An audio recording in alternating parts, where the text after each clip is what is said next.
இருக்காங்க. கடவுள் இருக்காரா இல்லையா அப்படின்ற கேள்வி பார்த்தீங்கன்னா காலங்காலமா மனுஷனுக்குள்ள எழற ஒரு விவாதமாவே மாறிடுச்சு. எப்பவுமே படபடன்னு பேசுவேன். இன்னைக்கு என்ன ஒரு மாதிரி பொறுமையா ரொம்ப ஸ்லோவா ஸ்டடியா ஸ்டார்ட் பண்றியா? அதுக்கு ரீசன் என்ன அப்படின்னா, கடவுள் இருக்கானா இல்லையா அப்படின்ற கேள்விக்கு பதில் சொல்றதுன்றது கடைசியா இருக்கான் சார் ஆனா இல்லை சார் அப்படின்ற மாதிரி முடிச்ச மாதிரி ஆயிடக்கூடாது அப்படின்ற ஒரு எண்ணத்தினால தான் இந்த மாதிரியான பொறுமையான ஒரு துவக்கம். ஆனால் முடிவுன்றது நிச்சயமா உங்களுக்கு பதிலான ஒரு முடிவாக தான் இருக்கும். ஃபர்ஸ்ட் ஆஃப் ஆல் கடவுள் இருக்காரா இல்லையா அப்படின்ற கேள்வி மனசுக்குள்ள தான் சார் கடவுள் வாழ்றான், குழந்தையோட சிரிப்புல தான் சார் இருக்கான், ஏழையினுடைய உழைப்புல தான் சார் இருக்கான் அப்படின்னு சொல்லி ஏகப்பட்ட விஷயங்கள் நம்ம சொல்லிக்கிட்டே இருக்கிறோம். நம்ம பார்க்குற மாதிரி சார் அவர் தான் சார் கடவுள், எனக்கு பணம் கொடுத்து உதவுனா சார், அந்த பொண்ணு தான் சார் கடவுள், என்னையும் கல்யாணம் பண்ணிச்சு சார், என் அப்பா அம்மா தான் sir my gift daddy's gift அப்படின்னு சொல்லிட்டு டேடி கிஃப்ட், நான் தான் சார் கடவுள், நான் பல பேருக்கு வாழ்க்கை கொடுத்துருக்கேன் வார்த்தையால் அப்படின்னு நம்ம கடவுள் அப்படிங்கிற ஒரு கான்செப்டை நம்ம யார் யாரெல்லாம் பார்க்குறோமோ, யார் யாரெல்லாம் நம்ம வாழ்க்கைக்கு முக்கியமான ஒரு பர்சனாக இருக்கிறாங்களோ, யாரெல்லாம் நம்ம ரசிக்கிறோமோ, என் தலைவன் மாதிரி நடிக்க முடியுமோ உன்னால, நந்து வந்தா போதுண்டா, வாழ்க்கையே சொத்தையே எழுதி கொடுக்க தயாராகிறேன் நான் என் தலைவனுக்காக. என் தலைவர் ஒரு வார்த்தை சொல்லட்டும்,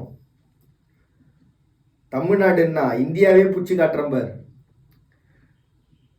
என் தலைவன் தலைவர் தலைவர் அப்படின்னு அரசியல் முதற்கொண்டு நம்ம பேசுகிற பழகிற நம்ம வாழ்க்கைக்கு முதன்மையானவங்க, நம்ம வாழ்க்கையை சொல்லி கொடுத்தவங்கன்னு நம்ம வாழ்க்கையில ஒரு பெரிய மாற்றத்தை உருவாக்குற அத்தனை பேரையும் கடவுளாக தான் பார்க்குறோம், அத்தனை விதமான மாயைகளையும் கடவுளாக தான் பார்க்குறோம். ஆனால் தரிசனம் கிடச்சிது சார் எனக்கு.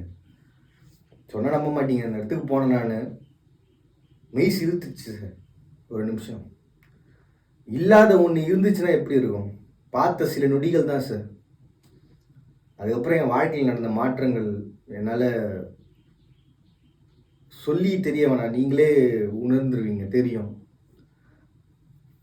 அப்படிப்பட்ட ஒரு அற்புதமான ஒரு சமயம் சார். அது எக்ஸ்பிளைன் பண்ண முடியல சார். அதை எனக்கு அந்த அளவுக்கு மொழி புலமையெல்லாம் கிடையாது. ஆனால் அவங்க ஒரு காட்சி ஒன்று கிடச்சிது சார். அது சொல்லாமல் இருக்கிற வரைக்கும் பெட்டர்னு தோணுது சார். அதனால் அது என் மனசுக்குள்ளேயே இருக்கேன் சார். நீங்கள் நம்மளால அதான் சார் உண்மை. இப்படி ஒரு மாயையை உணர்ந்து பேசுகிற அந்த தருணம் இருக்குல்ல, அது எல்லாம் ஓகே. கடவுள் எங்கே இருக்கான் சொல்லு. இப்போ நமக்குள்ளையா வெளியேயா? இப்போ வெளியே அப்படின்னா எல்லாமே கடவுள் தான். நம்ம பார்க்குற இயற்கை முதற்கொண்டு, ஜீவராசிகள் முதற்கொண்டு, மனிதன் முதற்கொண்டு கடவுள் தான். அதில் எந்தவித மாற்று கருத்தும் இல்லை. உதாரணத்துக்கு சொல்லணும் அப்படின்னா டிஎன்ஏன்னு சொல்லலாம். எனக்கு அடுத்தது என் புள்ளிக்கு அடுத்தது ஒரு தலைமுறையாக அப்படியே வந்துகிட்டே இருந்து இப்போ தாத்தா மாதிரியே இருக்கிறான் பாரு. இவன் ஒருத்த மட்டும் இப்படி கொஞ்சம் கலராகிறான், இவன் அவங்க தாத்தா மாதிரிடா, மாட்டாஸ்பத்திரி டாக்டரு அப்படிதான் இருப்பான் கலரா. அதனால மாட்டாஸ்பத்திரி டாக்டரு இவன் பார்க்கறதுக்கு அதே மாதிரி இருக்கானா, அதனால அந்த இது வந்திருக்கு போல அப்படியே தாத்தா சாயல். அவன் செத்து ஆகுது 100 வருஷம், அவன் சாயல் வந்திருக்குன்னா எப்படியா? அதுதான் அந்த குழந்தைங்களுடைய ஒரு வெளிப்பாடு. ஒரு குழந்தைய பார்க்குற விதம், அவங்க சொல்கிற அந்த வார்த்தைகள், இதெல்லாமே பார்த்தீங்கன்னா நம்ம ஒரு ஒரு புரிதலை நமக்குள்ள உருவாக்குறதுக்கு. அப்போ குழந்தை சிரிக்கும்பொழுது முப்பாட்டன் செத்து போன ஒருத்தன் சிரிக்கிறாயா, உயிருள்ள ஒருத்தனா முன்னாடி உட்காந்து சிரிக்கிறான், என்ன பண்ண சொல்ற? அப்போ கடவுளை நம்ம எப்படிலாம் பார்க்குறோன்னா எல்லாமாவும் பார்க்கணும். ஒரு பொருள் பொம்மை சார், இந்த பொம்மையை தரமாட்டேன் நான் வச்சுப்பேன். உனக்கு வயசு 30 ஆகுதுரா, இருக்கட்டும், எனக்கு பிடிச்ச பொருளாக வச்சிருக்கிறேன், உனக்கு என்ன? என்கிட்ட எடுக்காத, என்கிட்ட வாங்காத, இது என்னோடது, கொஞ்சோண்டு தின்றதுக்குறா, வேணும்னா சொல்லி எக்ஸ்ட்ரா ஒரு 100 கிராம் வாங்கிக்க, என்கிட்ட கேட்காத. ருசியை கடவுளாக பார்க்குறாயா? அப்போ வாழ்க்கைன்றது எவ்வளவு பீஸ்ஃபுல்லான, எவ்வளவு ஒரு அழகான ஒரு எண்ணத்துக்குள்ளே போயிடும் பாருங்களேன். இப்படி உலகத்தில் இருக்கிற எல்லாத்தையும் ரசிக்க ஆரம்பிச்சா. என்ன டான்ஸுங்க! உங்களுக்கு பரதநாட்டியம் தெரியுமா? பரதநாட்டியம்னா இப்போ ஆடினது தானே பரதநாட்டியம், அதுதான் யார் தெரியுமா ஃபுல்லாக? அதெல்லாம் தெரியாதுங்க. நான் என்ன டான்ஸுங்க அது? இந்த இது லிரிக்கல் பாப்புன்னு ஒன்று ஆனாயா, இப்படி இப்படின்னு அந்த குழந்தை கை இப்படி இப்படி தூக்குது, எப்படி தான் அதெல்லாம் பண்ணுறானுங்கன்னு தெரியலையே. பயங்கரமான டான்ஸியா. வாழ்க்கையில் ஆச்சரியம்ன்ற ஒரு இடம் இருக்கும், அதிசயம்னு ஒன்று இருக்கும். எப்படா இப்படிலாம் டான்ஸ் ஆடுறான், எப்படா இப்படிலாம் பர்ஃபார்ம் பண்ணுறான். நான் பார்த்த காட்சி எக்ஸ்பிளைன் பண்ண முடியாது சார். அது ஒரு தரிசனம் சார். அவரவர்களுடைய ஆச்சரியம் தான் அவரவர்களுடைய அதிசயம், அது அவரவர்களுடைய அதிசயம் தான் அவரவர்களுடைய தரிசனம். என் தலைவன் எனக்கு தரிசனம் கொடுத்துறாயா, என் கடவுள் எனக்கு தரிசனம் கொடுத்துறாரு. அப்போ சைக்காலஜியாக யோசிச்சு பார்த்தாலும் ஸ்பிரிச்சுவலாக யோசிச்சு பார்த்தாலும் நம்ம நம்ப முடியாத அளவுக்கு ஒரு ஆச்சரியமான சம்பவம் நம்ம வாழ்க்கையில் நடந்தால் அது கடவுள் நம்ம பார்த்ததா நம்ம உணர்ந்துடுறோம். நம்ப முடியாத ஆச்சரியம் நம்ம வாழ்க்கையில் நடந்துச்சுன்னா அதை நாம் அதிசயமாக பார்த்துறோம். ஸோ ஸ்பிரிச்சுவலாகவும் சரி சைக்காலஜியாகவும் சரி வந்து நிற்கிற ஒரு குணம் சார்ந்த இடம் பார்த்தீங்கன்னா அதிசயம். ஓகே, அப்போ கடவுள் இருக்கான். சரி, இப்போ அந்த எல்லா இடத்துலையும் இருக்கிறான்றது ஓகே. எனக்குள்ளே இருக்கிறானா அப்படின்ற கேள்வி, என்னை விட தன்னம்பிக்கையான நான் போய் நின்னா அந்த இடம் நல்லா இருக்கும், சந்தோஷமாக இருக்கும். வெளில சொல்லி காட்ட விரும்பலை. இது வரைக்கும் அவர் அதே மாதிரி சொல்லி காட்டினதும் இல்லை சார். அவர் வந்தாருன்னா சந்தோஷமாக இருக்கும் சார். அது அவங்க ட்ரிப்பு கூட வந்தால் சந்தோஷம் சார். இப்போ கடவுள் அவர் தான். அப்போ கடவுள் அவருக்குள்ளே இருக்காரு. ஏன்னா கடவுள் வந்து என்ன பண்ணுவான்னா, நான் தான் கடவுள்னு சொல்ல மாட்டான். அப்படி சொல்லிட்டு அவன் கடவுளே கிடையாது. அப்போ ஒரு தலைவனை கடவுள்னு மற்றவங்க சொல்லி, ஒரு உலகம் சொல்லி, ஒரு கூட்டம் சொல்லி ஏத்துச்சா அவர் வந்து கடவுள் தான்.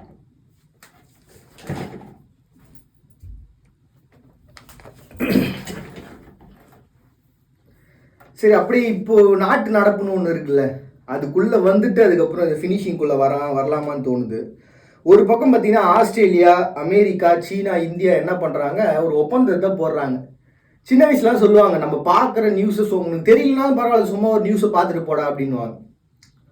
நான் இப்போ அது வந்து வாரத்தில் ஒரு நாளாக மாற்றிக்கிட்டேன். வாரத்தில் ஒரு நாள் நியூஸ் பார்க்குறது அவ்வளோதான் அப்படின்னு. பார்த்தப்போ ஒப்பந்தம் போட்டுக்கிட்டாங்க. என்னடா ஒப்பந்தம்னும் போது நம்ம மைண்டு டக்கு டக்கு நம்ம படித்த விஷயங்கள் நம்ம என்னெல்லாம் பண்ணோமாலாம் யோசிப்போம்ல. அப்படி யோசிச்சது எனக்கு தோணுன விஷயம், ஆஸ்திரேலியா அமெரிக்கா 2 பேர்கிட்டையும் கனிமங்கள் கிடையாது, ஆனால் பணம் பயங்கரமாக இருக்குது. அப்போ சீனாட்டி இந்தியாவிலேயே இல்லாத பணமாடா வச்சிருக்க போகிறாங்க அப்படின்னா, சீனா கிட்ட பணமும் இருக்குது, அதே சமயத்தில் கனிமங்களும் இருக்குது. இந்தியா கிட்ட பணம் கொஞ்சம் குறைவாக இருக்குது, அதே சமயத்தில் கனிமங்கள் அதிகமாக இருக்குது. அப்போ இவங்க 2 பேருக்கும் சீனாக்கும் இந்தியாவுக்கும் தேவை ஒரு பெரிய அதிகாரம், ஆளுமை, தன்னுடைய வெளிப்பாடு, விளம்பரம்.